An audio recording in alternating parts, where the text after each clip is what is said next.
We have a interaction. You just come, right, walking. So can we sit for 2 minutes quietly, closed or open eyes, it doesn't matter, but say nothing. No gossip.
Okay, so why I wanted to do this was, it's only when you exert yourself or when you stress yourself a bit or when you have troubles in the world that cause you a lot of pressure, also walking, exercising, it's only when you are really stressed a little bit that you realize the greatness of not being stressed. Because if you were always awake, you would not understand the value of sleep. And the other way around, if you are always sleeping, you will not understand the value of waking up. So these are both two sides of the same thing. When you do yoga asanas, what do? You stretch your muscles, right? And then at the end of the yoga asanas, what do? Shavasana, dead body posture. What happens in dead body posture? You stop all exercise, everything is over and you're resting. Then you realize what is rest. And even when you are really in trouble, and then suddenly the trouble moves out, then you see, yes, it's not as if that rest was not there in me, it was already there, but because of the complication and the stress and the confusion, I didn't touch it. But when it moved out, then I relaxed and therefore I felt it. Take the case of the great Gautama the Buddha. And one time he joined the Shravakas, the Shravanas. The Shravakas are Jain monks, very strict. No food for many days, no water for many days, starving almost. And then a lady gave him, who caused the mischief, she gave him a little food to eat. So, after many days of fasting, after many days of hunger and thirst, he had a little bit of food. When he had the little bit of food, he went and sat under the bow tree. And when his mind and the body was settled, then he became the Buddha. So, consider all the problems and sorrows and pains of this world as actually there to take us to that which is beyond. You cannot run away from it. It's not possible. You try hard, you cannot run away. You can move a little bit here and there, but you cannot escape, because the world situation does not depend on us. It has its own situation. We have to adapt, we have to change. So if you see everything as actually a lesson towards that, then one day we realize that when it all settles down, then there is peace. So therefore, in the beginning of one's spiritual progress, it's a very good idea to be in solitude for some time. Why in solitude? When I say solitude, it's not as if you should sit inside a cave, away from the people you know, away from the world that you know, so that you are left by yourself to see what's coming out of your mind. You know, when you are in this world doing various things, you don't realize what is inside. When you are alone, then many thoughts come into your mind which you will not see when you are engaged in this world. So sometimes, especially in the beginning of your spiritual journey, it's a very good idea to have some solitude once in a while. Say, if you are working the whole year, take off for a week or 10 days to a place where, first of all, where people don't know you. You know, the moment you go to a place, if I go to a place in India, they, oh, this is finished, it's over. But suppose I come to, oh, here also some people know me. Suppose I go to some quiet place in Switzerland and sit down. Nobody knows me. Nobody will say, don't walk, get into the car. Nobody. So, so in that I am free. You see, it may be physical freedom, but still physical freedom is also important for the mind freedom. So sometimes I am saying that we should take some time into solitude. When I say solitude, please understand, it does not mean staying alone in a place where you don't get food to eat. Then you can never have solitude, because half your mind will be thinking of the food. What I mean is a quiet place where you can have your normal simple things like food and drink and a place to lie down and sleep. Enough. If you can do that.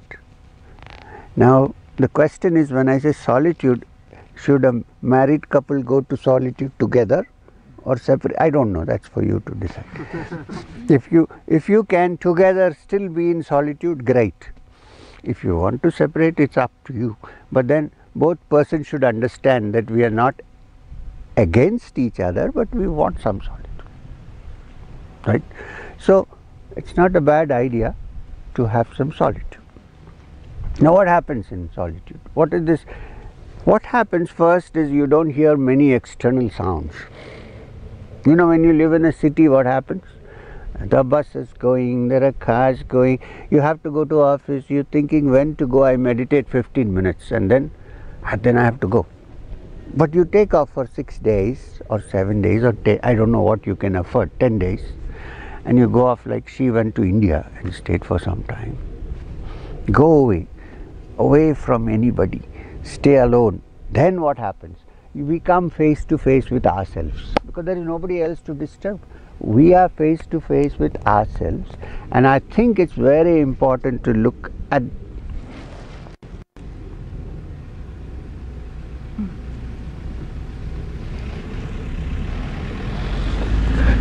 what happened? He just hit the post. So it's, maybe he was looking here.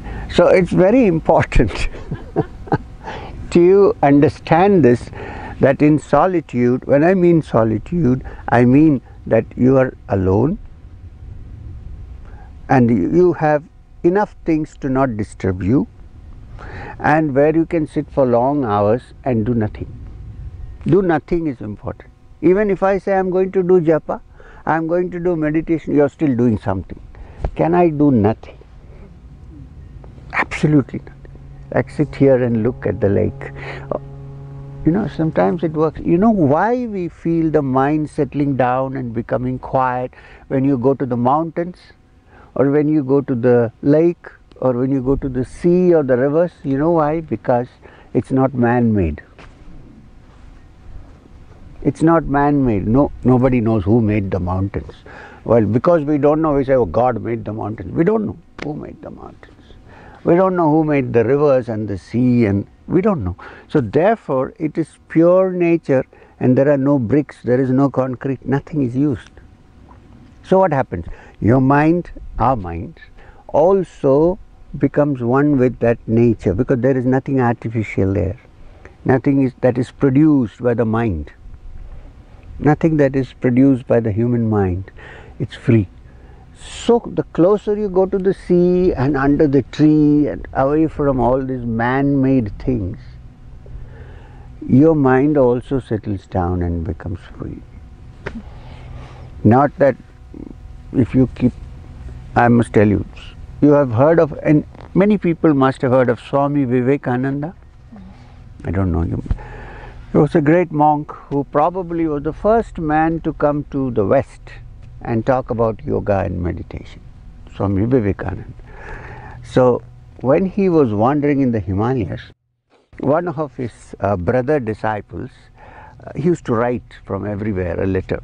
So one of his brother disciples wrote to him saying, "Ah, brother, now you must be very happy sitting in Almora in the Himalayas and meditating 24 hours. Ah, how nice." He writes back saying, "Half the time is spent in thinking when my next bread is going to come from." You know, so even if a great person like that this can happen, we should assure ourselves that there is something you can eat and drink and rest. There should be a place. Otherwise you are meditating, it rains, what do we do? Incidentally, it might rain now when we go for lunch. So this silence is very important.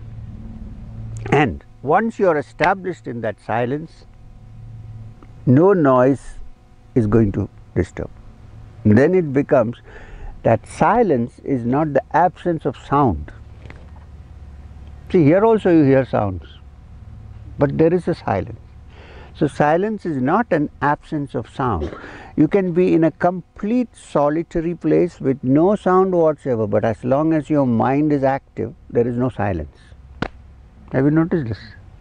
We are talking to each other, or we are talking to ourselves. As long as this chatter of the mind does not stop, we can't remember when it started. Maybe from childhood, maybe from the time we were hungry for milk, mother's milk. We don't know where this chattering started, but it goes on and on and on till we die. Then you rest in peace, R.I.P. Till then, the mind is chattering. So is there a way to just not chatter? Otherwise there is no solitude. You may go away to a quiet place, but the mind is still chattering. Right? So is it possible that in the early stages you sit in solitude, try to quieten your mind, and then as you become really expert at this, when you say this chattering is the main problem, nothing else. And why does the mind chatter? Because it's always asking for something, or it is running away from something. These are the two major factors. Either it is attached to something, or it is what do you call the opposite of attached? Repelled by something. Repelled by something. If these two factors are there, the chattering will never stop. So can we try to be without too much attachment and too much repulse? If these two things are there, there cannot be quietness of mind. So when you sit in solitude, quietly, open eyes or close. For some people, they can't meditate with closed eyes. The moment they close their eyes, the mind will start. Open your eyes, then look, and for some time do nothing. Don't think, oh, that's a nice pine tree, I can build a roof. Then profit, desire, everything comes into the picture. Can I sit just like that, doing nothing whatsoever? Then a silence slowly comes in. Don't be in a hurry. And when that silence comes, that silence remains with you even in the marketplace. You can then after this sit in the marketplace and be absolutely silent with all the noise that is going around, because your mind has stopped chattering. That's the job. problem. It's not the bus that is the problem, or the helicopter or the plane. It's your mind, which is not, my mind, our mind, which has not stopped chattering. So can we think that there may be a part of the mind which is not chattering? Give it a thought when you sit quiet. Can I sit and not say, oh, not this, yes, this, not this, yes, this, without the two opposites? We think it's possible. In the depths of your heart, there is a silence. You can sometimes come upon it when you look suddenly at the lake or at the mountain. The problem why we don't come upon it, I think, is because we compare and judge. We compare and we judge. Suppose I'm standing on the terrace of my house and I suddenly see the full moon. Great. For some time everything is frozen. There is no chattering, there is nothing. I'm looking at the moon. Suddenly. Then what happens? Then comes the chattering mind and says, in 1900 and some of you won't remember 1958, I saw another moon which was like a crescent and it was peeping up. Yeah, okay. So this moon is gone. The moon that is in front of me is completely gone, and therefore the chattering starts. Then I compare. Then the other day there was this moon, and that's the day when my wife threw a spoon at me. You know how the mind works. No, my wife didn't throw a spoon. I'm just joking. So this comparison, if we can look, if I look at somebody and say, look, she's good. I don't compare. I don't say, oh, somebody's like this, somebody's like that. Then I see the goodness. The moment I compare, I'm in trouble. So can we look at things without comparing? Without saying, oh, he's better, she's better, I am so bad, or I am so superior, that person is so bad. Can we do that? Because we all are part of this mind. If we stop this, then the mind has no way but to stop chattering. No, you cannot quieten the mind, because when I say I want to quieten my mind is becoming stronger. I have to do it. Suppose I let go and say, okay, go travel, come back when you want. I hope. So having said this much, I want if you have any questions, not only on this subject, but even on others, something connected to this. Don't ask me why I didn't walk, but apart from that, because that will really make my mind chatter. So, so if you have any questions regarding also Kriya or meditation or anything in general, or something in your life which seems to have a connection with what I am saying, please openly ask the question.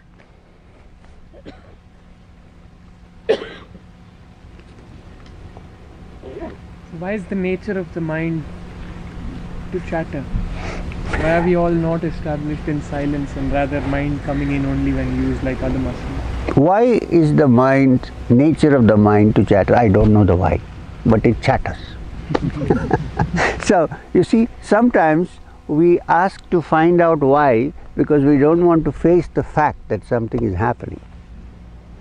So, I don't know why, you don't know why. Somebody might give you something from a book saying this is why the mind started chattering, but it is book, it's idea. Actually nobody knows why it chatters. However, we know that it does. And since we know that it does, can we get out of it? I cannot get out of it actually, because I am chattering. Do you note this? I, who is also part of the chattering, how can I get out of it? I cannot. So when I say I cannot, then what happens? Suppose I am the reason for sitting here and I say I want to go out, but I know I can't go out, then what happens? I sit here. When I sit here, then there is no chattering. Even when I say the mind is chattering, I want to stop it, the chattering is increasing because I want to stop it. So there are two people here. One, something who is chattering, and somebody who's trying to stop the chatter. Actually there is only one thing, which is the chatter, which is my mind. I don't know whether you're getting what I'm trying to say. See, what happens is we are accustomed to split our minds into two. We say, I am very pure, one part of the mind. Of course, without thought you cannot say that, right? So one part of my mind, I am very poor. Sorry, very poor is good. I am very pure and there is this me, this part of me, again thought, mind, which is very bad. Now I have to control it. I have to escape. It is the same mind. We are making the division and saying this is bad because it is angry, it is jealous, and I am something very pure. I don't know. I mean this. So we are splitting the mind, and a splitting of any kind is conflict. Any kind. So can we say it's all one? There is no escape, and sit quiet. The moment you look for escapes, you're chattering again. I don't know whether we have followed. See, it's sometimes very difficult to, not because we have many ideas, it's a little complicated. Otherwise it's very simple. Look, like I said the other day, are there two minds in us or only one? And what is it made of? Thought. So one part of it is saying I have to be thoughtless. The other part is always thinking. Actually, the thinking one is the same thing which is thoughtless. There is no difference. If you split the difference and see only one, that is called Advaita. Not saying and the Brahman only and the world is an illusion. It's not an illusion. How long can you stay without eating? This is an illusion. It's this split that is the illusion. Otherwise, then if you hit upon that silence, I don't know how. If I say how, then it becomes a method. I don't know there is any method to that. Understanding is more important. Suppose I find that, then it's there everywhere. It's here, it is here, it is here. When you sit down on the grass, actually I'm not doing the right thing because the grass is crying. Believe me. Not that it cries like a baby, you can't hear it. But it is, because we are sitting on, we are pressing it, right? We can't help it, that's a different matter. So we are not saints. We also have problems. So when we understand these things, then everything becomes living and one. There is no difference. Why? Because there is one mind. And from which thoughts come like waves in the ocean. If the waves become still, there is only the ocean.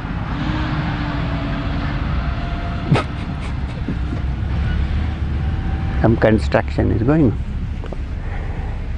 So we cannot in this world live in solitude. It's not possible. Short terms you can go, but you cannot, because see, anywhere. I must tell you this story of a young man. When I was wandering in Rishikesh, this is the last story. I know we are hungry. I can say because I came in the car, you walked. There was this young man in Rishikesh when I was very young and I was walking around near the Ganga, near the Ganges river. He came to me and said, I'm fed up of this Rishikesh. I said, hey, what happened? In those days, Rishikesh was not so bad as it is now. Even then, he said, there are too many ashrams. Oh, I said, then why did you come here? So there are too many ashrams. People are making too much racket here. Business has started. I said, okay, cool down. So what do you want?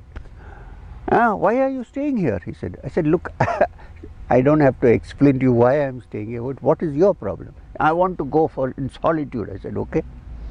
Where are you going? He said, I heard there is a cave in Lakshman Jhula close by. I'm going there. I said, you really? Yeah, I'm going there. You cannot stop me. I said, I didn't want to stop you. You go. So he went off. And then on the third of Ganges, this guy is back. I said, hey, what happened? No, can't go there, can't sit there. Why? Because I went there and for 3 days without food, I meditated in the cave. I said, that's great, you wanted your solitude, you got it. And then I opened my eyes and I thought there was an extraterrestrial standing before me, E.T. It appeared he had come from another planet because he had a helmet and there was a tube and all that, and he stood before me. So I said, at last I have got a glimpse of something. He said he saw this vision. He thought it was a vision. There was a man from outer space. And then this man said to him, he thought he was going to bless him. He said to him, get out of here. He said, what? He said, I've come to spray for mosquitoes from the municipality. Difficult to find solitude even in Rishikesh now. So where will we find the solitude? In my own home, where I have a small room with an open window where I can sit in solitude. Nobody will disturb me. Nobody is going to say, get out of your room. Nobody will say, I want to spray for mosquitoes. It's your own place. That is great solitude. So the other is understand how to develop solitude inside, which means at some time stop chattering. Do nothing. Don't even say, I'm going to attain the Brahman. Sit quietly. Anybody else? Or shall we go? Just one question related to the same thing. When you... Everybody okay? We'll wait. Just as you get into this and you start practicing this, does your mind retaliate a little bit? Yes. Does it go full on with more thoughts than you ever experienced? You are absolutely right. You are absolutely right. When you start moving away from the weather-beaten track and say, I am finding a new path, then the mind gets very frightened. I think I am going to die. The mind. So it will offer you various kinds of distractions, and from inside you all the poison that was there will come out. You know, but that's the time when we have to be patient and say, okay, I know what's happening, let it go. See, that was my question yesterday.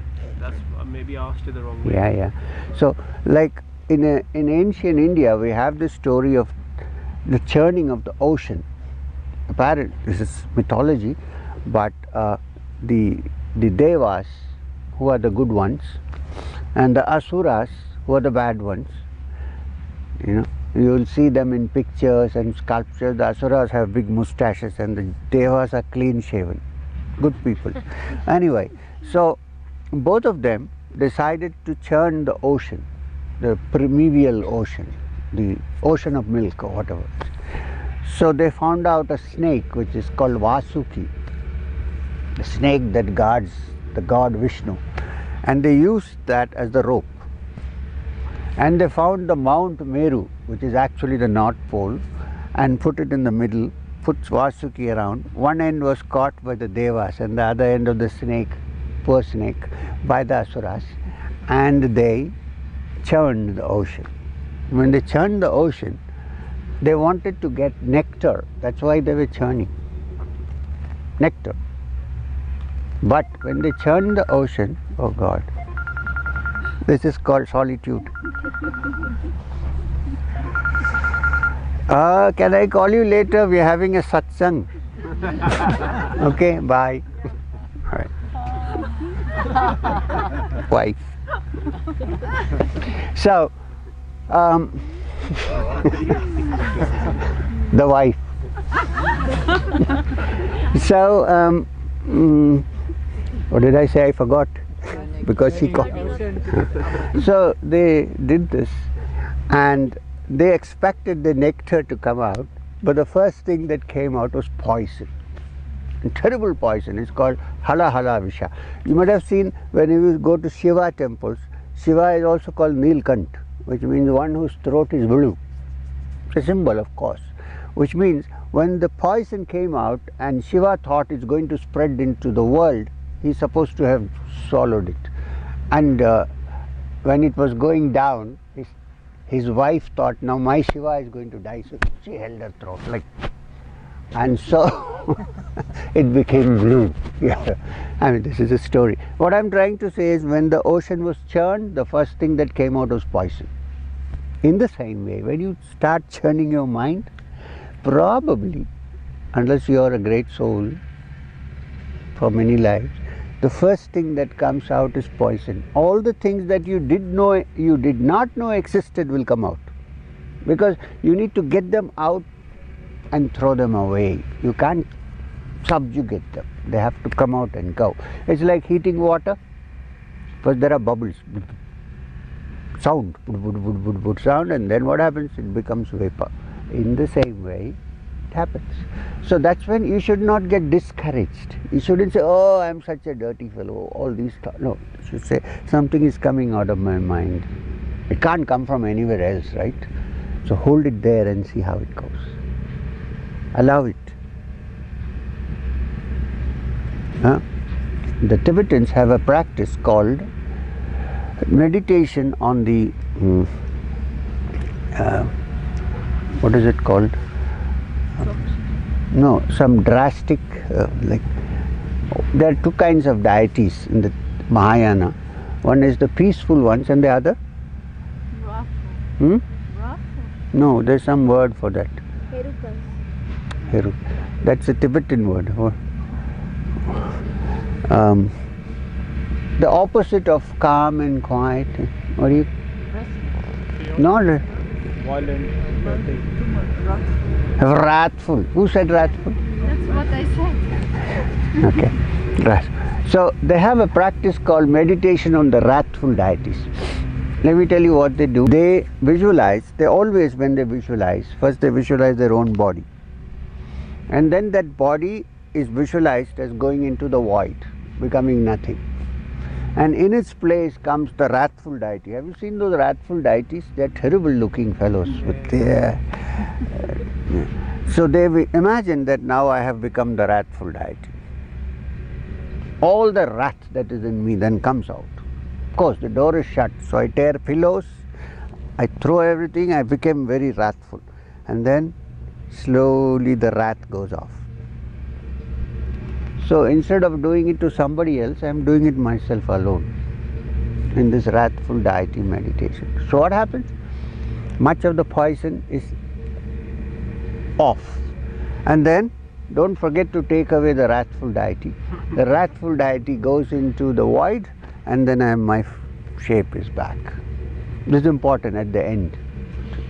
So nothing to worry if this happened to everybody, even it happened to me. Please, I didn't fall from heaven. Work hard, harder. Madam, Annette, can we go for lunch? Oh, there's one more. Sorry. I thought people might be hungry. In the beginning you said that the whole problem is with the mind. Yes. It is the mind, Yes. the split mind. Yes. And the split All mind. Yes. And now this split mind is it not this ever-present subtle self-consciousness, this idea of the I know. That is your idea of it, right? So it is Yeah. still in the mind. Yeah. But how to get rid of it? How to? Get rid. You cannot get rid. You have to accept it first. With the feeling that it must not be there, but I have to see it first. Yeah. The problem is very fast we try to get rid of it, which is as good as sweeping the dust under the carpet and hiding it. You should see it fully. When you see it fully, it is gone. You are doing nothing about it. But even if you see it, it's so You are not seeing it. That is the problem. But even if we look, while we are You cannot. You are not looking properly. You are looking with the idea that there is one consciousness which is to get rid of all these thoughts.